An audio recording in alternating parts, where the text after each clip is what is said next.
Hvis jeg var et træ i stedet for mig, så ville jeg være en birk.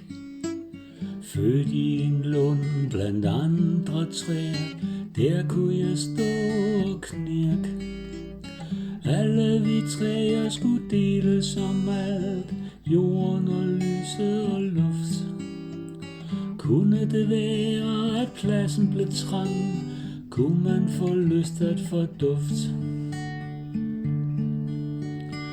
Finde et sted med bedre plads, hvor lyset kun skinner på mig, hvor jorden gøder og vander min rod, og mulden passer min fod, hvor ingen skygge falder på mig, hvor luften er frisk og fri, hvor vinden blæser igennem min top, og udsynet ikke holder op.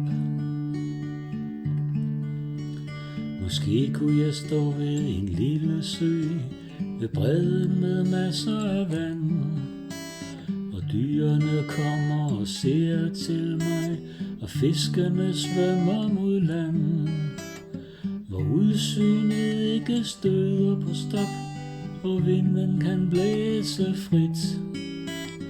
Det kunne være et sted for en birk, det kunne være et sted, der blev mit.